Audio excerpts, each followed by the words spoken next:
C'est pas parce qu'il y a un match extraordinaire à la télévision que tu dois mettre ce jingle, et ça me l'a dit. Nous allons bien évidemment, comme chaque mercredi, parler de nouvelles technologies dans l'émission, en compagnie de notre chroniqueur. Ah, ceci est le bon jingle. Jingle TIC, donc en compagnie de l'inamovible, lui aussi on peut plus s'en passer, Karim Mbarek, bonsoir. Bonsoir Reda. Ça va? Ça va. Tu remarqueras que tes deux associés se dégonflent de plus en plus, je dis ça, je dis rien. Voilà, et ils ont entendu, sinon il y a le podcast tout à l'heure. Il y a le podcast tout à l'heure pour les mettre face à leurs contradictions et leurs responsabilités. Aujourd'hui, Karim, tu as invité messieurs Abdelhakim Achour et Karim Woldamar. Messieurs, bonsoir. Bonsoir. Bonsoir, merci pour l'invitation. Merci. Avec plaisir. D'accord. Moi je pensais qu'on allait parler de foot. Donc, on peut switcher l'émission sans aucun souci. On appelle Marmar Djabour et dans les environs. Donc on a nos invités, comme tu as dit, Abdelhakim Achour, c'est les business managers, c'est Netfer Smart Solutions, et Hakim.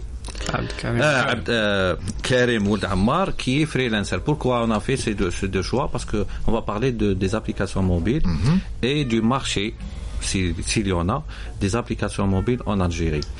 Vaste sujet, effectivement. Voilà, et on devrait avoir les deux avis de deux entités qui font... Tu as commencé par poser la première question, messieurs. Est-ce qu'il y a un marché, justement, pour les applis mobiles en Algérie en 2019? Sans langue de bois, on est dans Shazam. Je te laisse commencer. Ok, bon, en premier lieu, merci pour l'invitation, t'es comme ça. Pour être correct et honnête, de dire il n'y en a pas de marché, c'est-à-dire il y en a un marché. Alors quand on dit marché, évidemment, c'est toute la chaîne, encore une fois, qui va du petit programmeur dans son salon, dans son garage, jusqu'à la plateforme qui permet de commercialiser, jusqu'au e-payment pour pouvoir gagner sa vie. Voilà. Le marché y est. C'est-à-dire au contraire, c'est-à-dire les gens qui viennent, les spécialistes qui viennent en Algérie ou qui testent le marché et tout, disent tout le monde dit que c'est un marché vierge, il y a tout à faire. OK, donc ça fait rêver les investisseurs. Mais sur le terrain, il y a des difficultés bien sûr. Donc tous les business maintenant, il y a une tendance, c'est mobile first. Donc en Algérie, il y a des retards causés, on est en retard bien sûr sur le domaine des TIC, malheureusement, ce qui fait que on a tendance à être toujours en retard, pas par rapport juste aux tendances, c'est-à-dire la tendance mondiale, mais même aux voisins, c'est-à-dire les Tunisiens, les Marocains ils sont plus avancés par rapport à nous. Mais le marché, juste, ça manque. Il y a des choses qui manquent pour faire booster les choses et faire que, c'est-à-dire, ça va dans le bon sens. Alors, on va d'abord commencer par décortiquer cette chaîne, justement, ce fameux marché. On va commencer par ceux qui mettent au point ces fameuses applications. Est-ce qu'en Algérie, encore une fois en 2019, nous avons des applications made in DZ concurrentielles à l'international? Je dirais oui, dans une certaine mesure. En fait, il y a des applications, il y a des développeurs qui se lancent dans des applications qui font du travail qui est quand même assez bon, qui publient leurs applications sur techniquement parlant. Techniquement parlant, oui. Qui sont assez bien faites sur un plan technique, sur un plan visuel, sur un plan expérience utilisateur. Mais après, elles sont pas vraiment mises en évidence.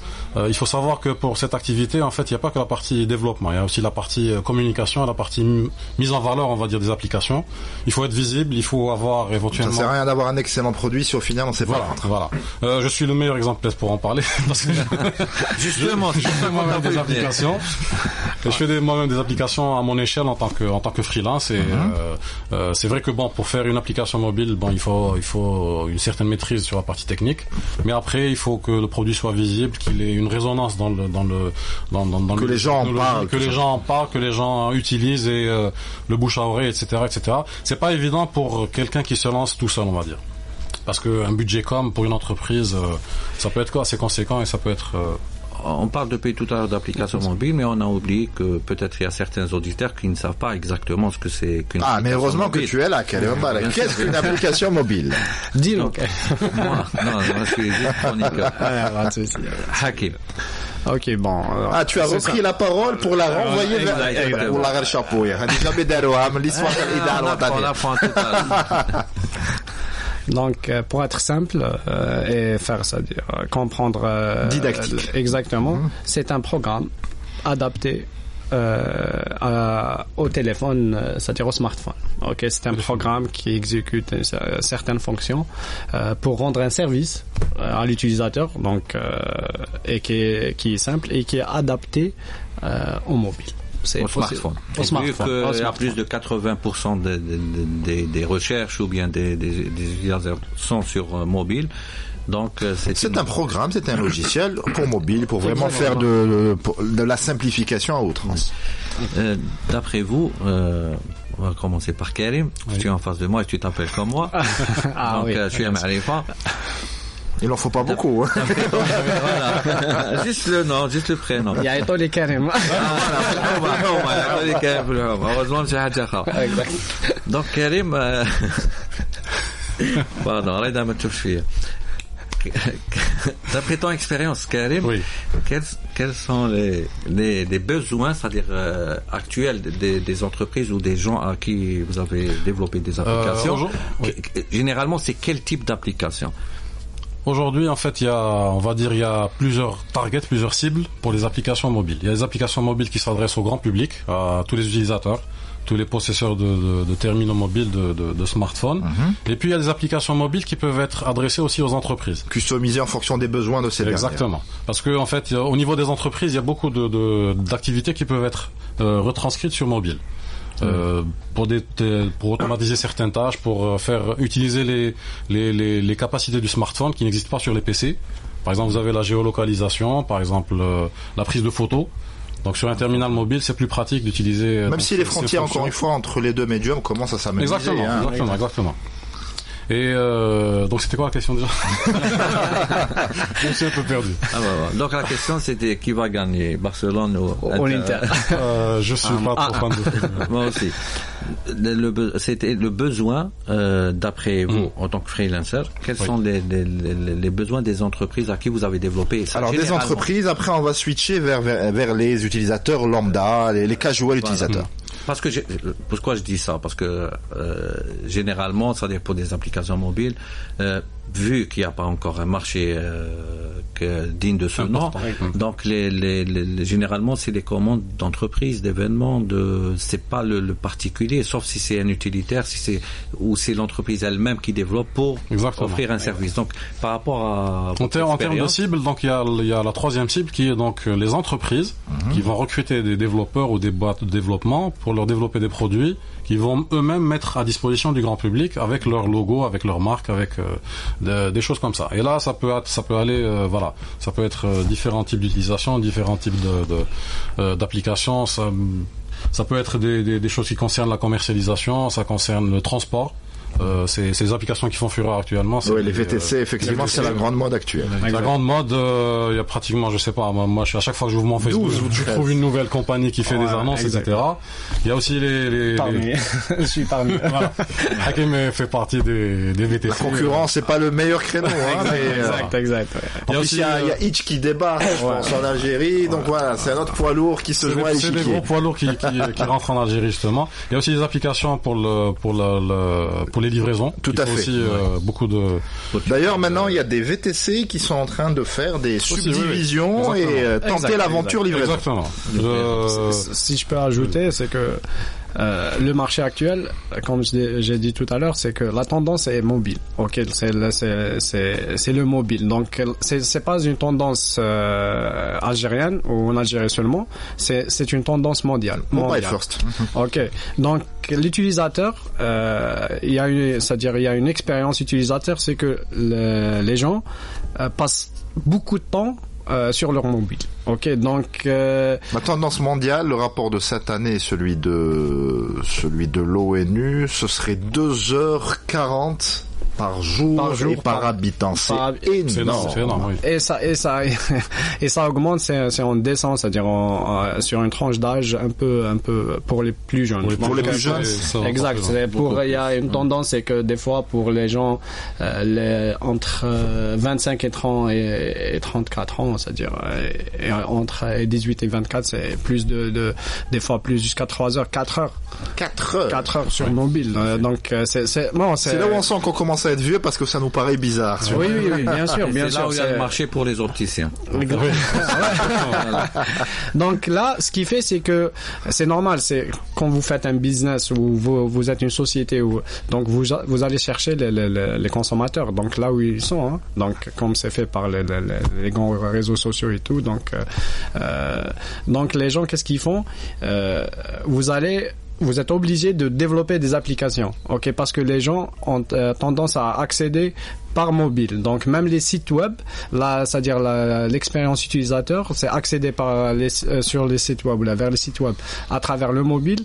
Elle a une certaine user experience, une ergonomie spécifique. Exactement. Donc malgré qu'il y a une certaine, c'est-à-dire on met maintenant on développe les sites web avec une option responsive, donc il s'adapte au mobile, mais ça reste l'expérience utilisateur, elle est moindre que sur le mobile.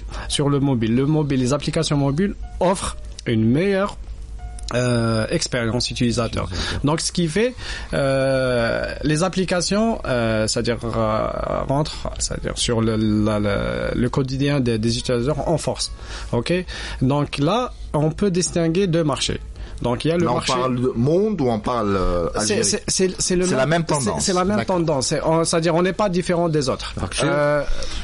En termes d'utilisation, oui, en termes d'utilisation et tout, c'est les mêmes tendances. C'est-à-dire juste on est en retard, donc il y a des trucs qui se faisaient il y a 5 ans, 6 ans. C'est maintenant qu'on a cette expérience et on est obligé. L'avantage des TIC et de l'internet, elle a raccourci les distances et le gap gap technologique. Donc maintenant, il faut pas, c'est-à-dire un jeune Algérien qui est né, c'est-à-dire la nouvelle génération sur le digital, c'est les mêmes pratiques, les mêmes choses, même les mêmes réflexes, qu'un Américain. Après, ça change dans l'écosystème. Voilà. L'écosystème c'est différent. Donc nous sommes que consommateurs pratiquement. Exactement. L'écosystème qui diffère, c'est que pour revenir à l'idée, c'est que le marché est composé de divisions. On va dire le corporate, c'est-à-dire le business des entreprises, et le mass market, c'est le grand public. Exact. Donc là, maintenant sur le marché algérien, les applications destinées au grand public, on a fait, comme il a dit Karim, ils ont fait leurs preuves, un petit peu comme les VTC, les trucs d'achat. Mais pas tant que ça, il suffit juste d'aller encore une fois sur n'importe quelle plateforme de téléchargement d'applications, il faut juste taper le mot Algérie et vous avez des dizaines et des vingtaines d'applications algériennes que personne ne connaît, avec 20 téléchargements, 30 téléchargements. Oui, bien sûr.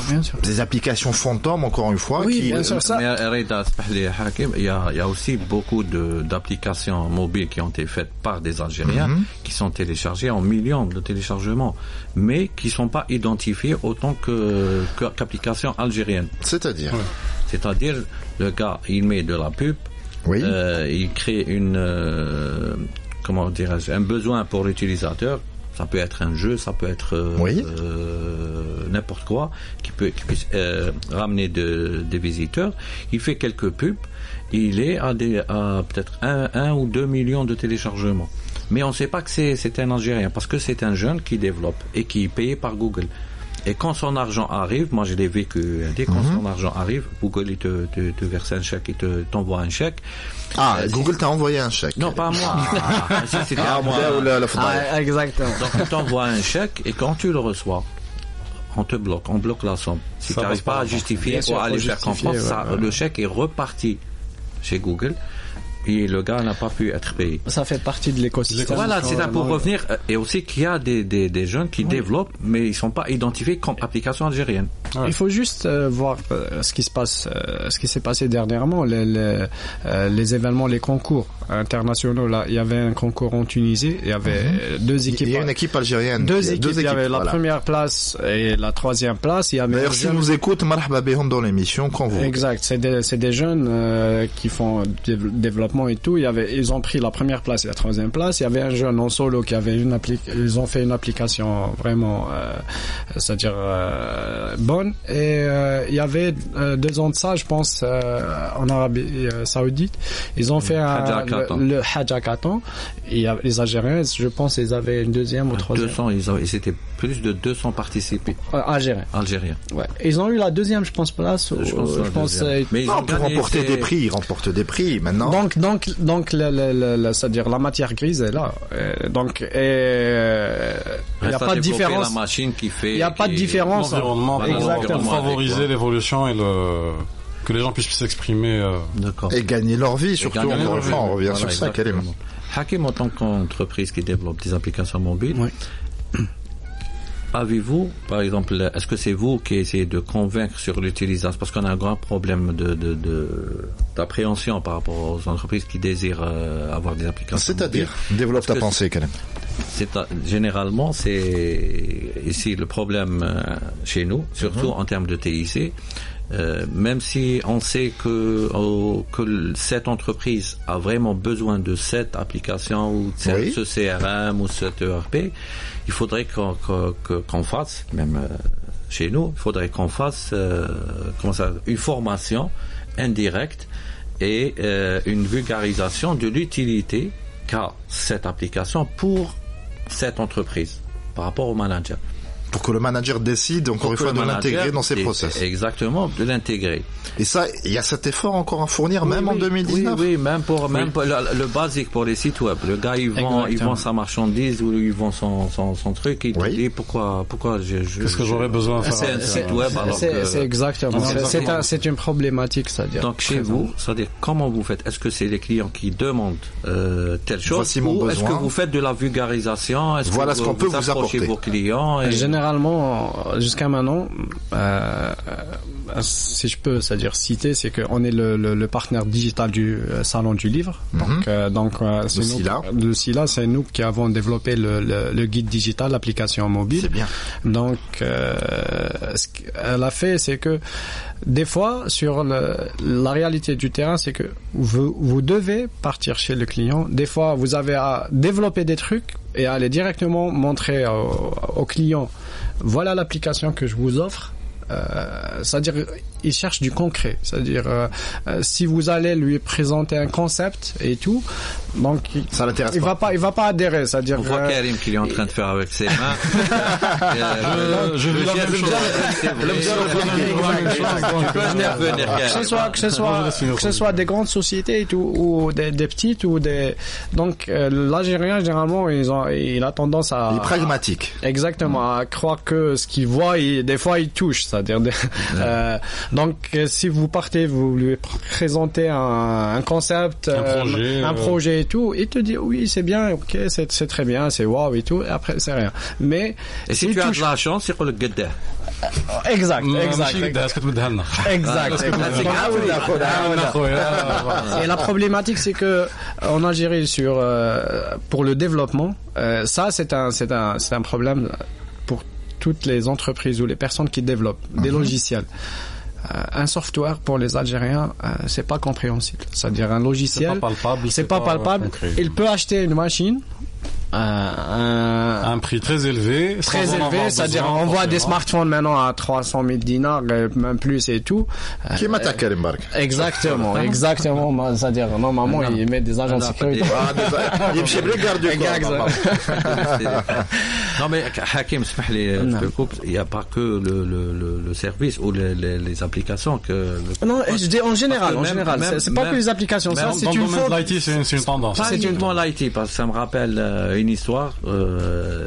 C'est un dépliant que j'avais fait pour un client. On a passé presque 15 jours à le faire, et c'était le type de client qui s'asseyait derrière toi et qui suivait ce que tu faisais. Et après que le dépliant, je l'avais fini, Là, il me dit, et combien que ça coûte? Je lui donne le prix, il me dit, qu'est-ce que vous avez fait? Vous avez mis une image ici, un texte ici, c'est toute cette somme. Oula! Je lui dis, oui, mais c'est vrai, c'est une histoire vraie que j'ai vécue. Ça arrive. Je lui dis alors. Mais pourquoi tu n'as, mais il faut le faire, il faut négocier avant, encore une fois. Non, mais quand tu commences, non, je parle surtout des côtés des jeunes. Moi, j'étais en plein. C'est là où j'avais commencé. Donc, on fait tout pour ne pas gêner le client ou le futur client. Quitte à brader certaines choses, et le prix était bradé, mais c'était trop énorme. Les bons comptes font les bons amis. En oui, général. maintenant, c'est sûr. Mais moi, je te parle. Imagine que je suis jeune. Imagine. Oula, ça va être difficile. Voilà. Il y a une application qui rajoute. Qui rajoute. J'ai toutes les applications qui font. Ils se font en photo chaque soir et ils se regardent. Exactement. Oui, c'était comme ça. Donc, c'est resté comme ça. Donc, pour revenir, c'est pas uniquement pour le service, c'est un état d'esprit. Exactement, c'est ça ce que je veux dire. C'est un état d'esprit, c'est-à-dire les gens ils croient que ce qu'ils touchent à la fin. Donc, s'ils voient pas la machine, tout ce qui est machine et tout, c'est du concret et tout. En plus tant qu'elle est lourde, tout ce qui est développement, tout ce qui est matière grise et tout, non, qu'est-ce que vous avez fait? Non, ça demande tout ça. Non, c'est trop cher.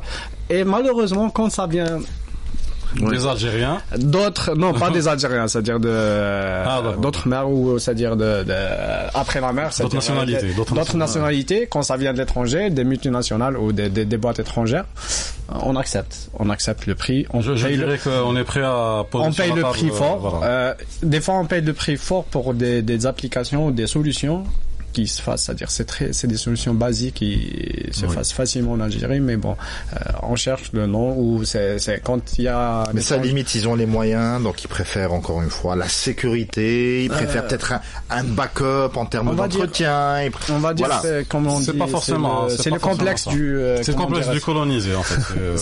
Pour le dire crûment, c'est le complexe du colonisé. On fait plus confiance à quelque chose qui vient de l'étranger, qui est fait par. Mais pour rester positif, comme je l'ai dit tout à l'heure. Il y a un marché, il y a du potentiel. En Algérie, c'est-à-dire les gens qui viennent en Algérie, moi j'ai côtoyé beaucoup d'étrangers. Donc quand ils viennent en Algérie, c'est-à-dire ils voient que c'est un marché porteur. Il y a de l'opportunité, mais bon. Mais la phrase, elle dit, ça fait depuis 11 ans que je suis journaliste. Exact. Je passe mon temps à écouter cette phrase. Comme j'ai dit tout à l'heure, vis dans le futur, alors que parce que l'écosystème, c'est ça. On revient vers l'écosystème, c'est-à-dire les procédures, la bureaucratie, l'administration et tout. Donc pour lancer un truc. Hakim, Karim ou Mohamed. Karim, d'après toi, qu'est-ce qui doit être fait? Voilà, de manière palpable et concrète. Comme vous et votre client. Voilà. Qu'est-ce qu'il faudrait? Des gestes simples à faire qui ne demandent pas beaucoup j'allais dire, de moyens ou quelque chose, pour que les choses évoluent en termes d'application mobile en Algérie. Par exemple, ce que tu as cité tout à l'heure, l'exemple de l'argent, c'est que les gens peuvent se faire payer depuis l'étranger. Il y a beaucoup de gens qui sont prêts à travailler sur des projets à l'international. Moi, ça a été mon cas à un certain moment. Je me suis même renseigné au niveau des banques pour dire si je dois faire un travail pour des entreprises à l'étranger, comment est-ce que je peux me faire rétribuer pour en vivre? Parce que in fine, on travaille pour manger du pain, à la kulli hal. Donc, voilà, en termes de réglementation, tout ce qui est relatif aux devises, c'est très très compliqué, pour pas dire impossible. Il y a aussi le e-payment. C'est une conversion automatique, c'est-à-dire on te paye en dollars, tu le reçois en dinars. Pas que ça. Déjà, tu perds pratiquement la moitié du. On est encore dans le réflexe de demander un contrat de travail qui est signé par l'employeur à l'étranger, alors que ça ne se fait plus pratiquement. C'est des conventions qui se font par mail, c'est juste un accord tacite. Il y a des plateformes où on travaille sans même de contrat. Il y a des placements pour inhérents, en fait, aussi. Exactement, voilà. Mais au niveau des banques, on exige quelque chose d'officiel, un document qui soit signé, qui soit cacheté. Alors que ce sont des devises qu'on rapatrie, qu'on ne fait pas sortir. Donc, et qui sont à titre de salaire, en fait. C'est même pas des avantages, on va dire, fiscaux, des choses comme ça. Quand on a envie d'acheter un abonnement ou une licence là, on va l'acheter en noir et essayer de l'envoyer avec quelqu'un ou un truc comme ça. Ça, c'est ce qui est vraiment. Il y a aussi le e-payment et le m-payment pour faire en sorte de valoriser les applications et les plateformes qui sont en train d'exister ou de naître. Parce qu'en fait, c'est ça qui va donner de la valeur. C'est le point, exactement. C'est le point qui a fait ralentir le progressement des applications mobiles. Hein. C'est-à-dire, ça permettra à une entreprise ou à un freelancer d'imaginer un concept, de lancer une application par laquelle il pourra se faire des revenus par rapport à disons des abonnements de, je sais pas moi, 10 dinars, 20 dinars. Exactement. Sur des donc le e-payment, c'est un point vraiment, c'est important dans l'évolution des applications, parce que maintenant on est en train de faire des workarounds, c'est-à-dire des contournements, comme il y a les VTC, c'est-à-dire on fait le cash on delivery. Donc le cash on delivery, c'est un problème. Hein. Le client peut changer d'avis et même c'est-à-dire la circulation de l'argent, c'est-à-dire la liquidité et tout, la traçabilité, le recouvrement, tout ça, c'est un problème. Même le client, quand il voit un produit sur Internet ou sur l'application mobile, par exemple, entre le moment où ça lui plaît et il décide de l'acheter et le moment où elle est livrée, il y a de fortes chances qu'il m'a dit donc entre le moment, si on passe 48 heures ou 72 heures ou jusqu'à une semaine sur certains sites, on peut avoir changé d'avis. Il oublie carrément qu'il a commandé, même si on l'appelle et tout. Donc le temps est très important.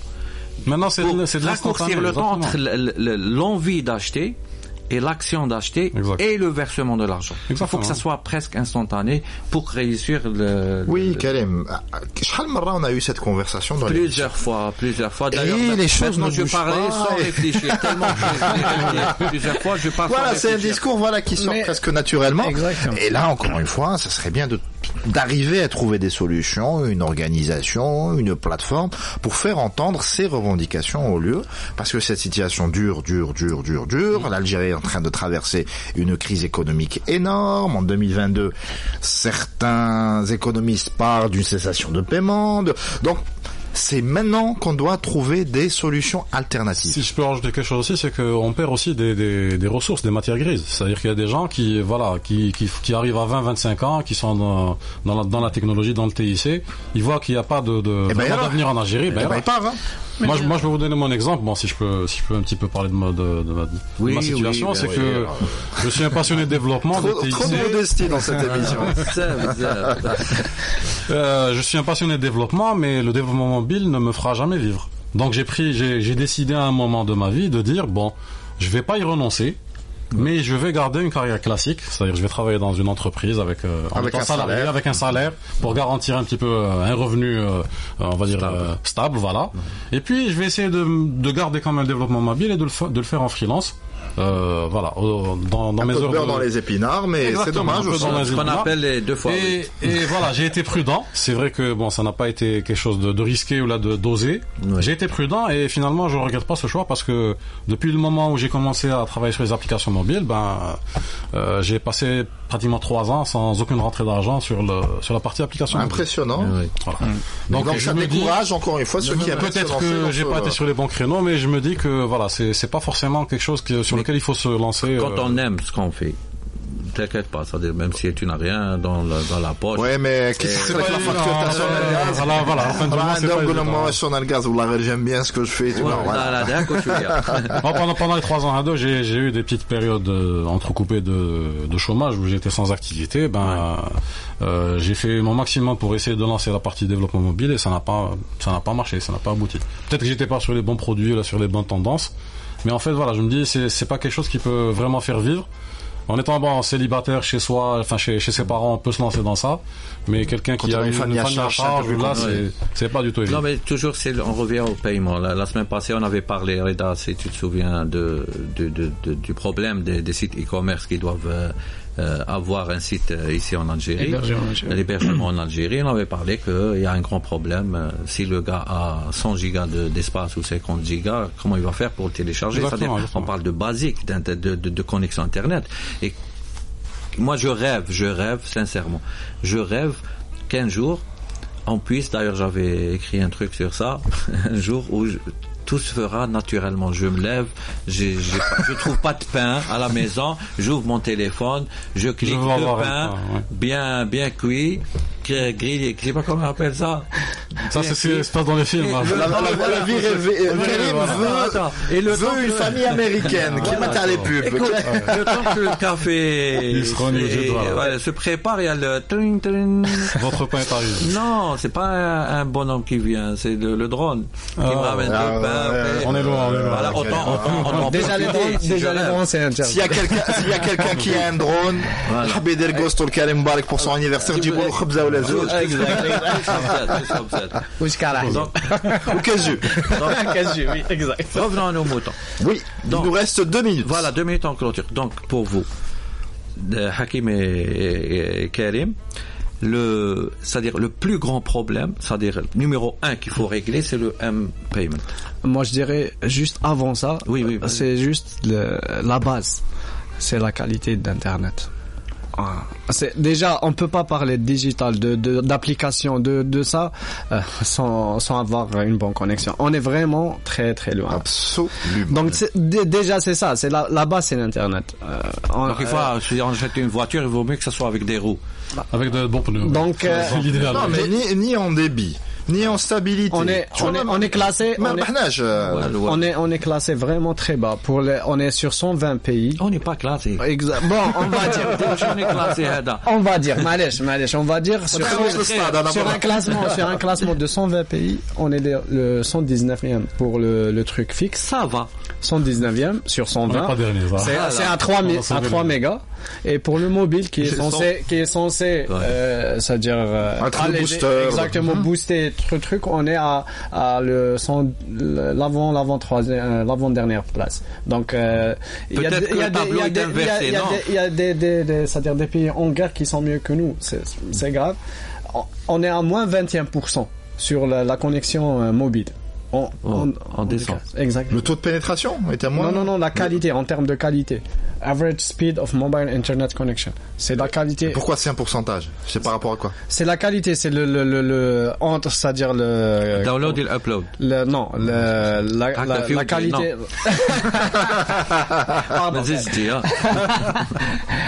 Donc la vitesse, c'est en vitesse. Elle diminue la qualité de la vitesse, c'est-à-dire normalement on est en 2019, la qualité, c'est-à-dire la vitesse de la connexion internet sur mobile, normalement elle s'améliore, elle progresse. Au contraire, elle dégraisse. Ok, donc le fixe elle est à plus 7, ça c'est des statistiques sur social media, c'est spécialisé. Donc ça c'est pour l'Algérie. Vous voulez avoir le référent par rapport à quoi, les moins 21%. Exactement, par rapport à l'année dernière, c'est year on year. Parfait. Ok, c'est le changement année en année. C'est grave, à moins 21%. Donc ça c'est la base, la base de tout. C'est sans parler de développement et tout ça, c'est à partir de 18h la 4G t'en faire.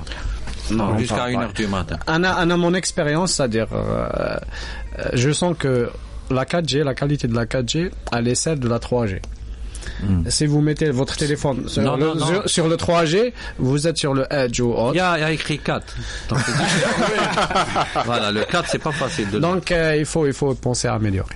Allez, c'est le mot de la fin, messieurs. Merci beaucoup de nous avoir honorés de votre présence. Merci à vous. Vous revenez bien évidemment quand vous voulez. Karim, on se donne rendez-vous dans 15 jours ou un peu plus. Quant à toi qui m'écoutes et que je tutoie, si tu vagabondes sur les ondes, ramène du monde, et à dimanche pour une émission spéciale FIBDA. Merci.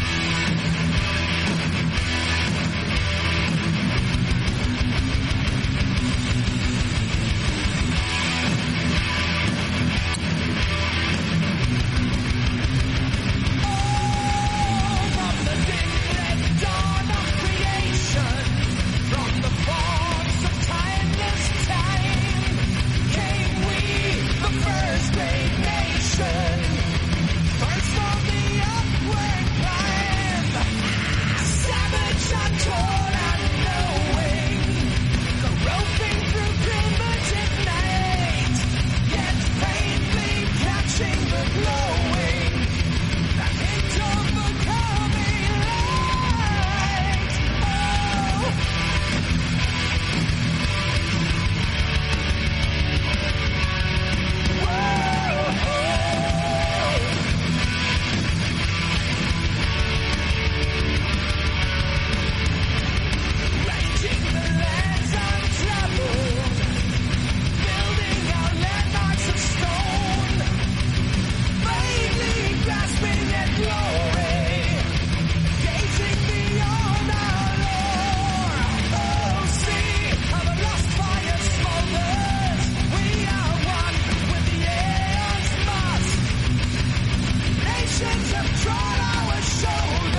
sincère.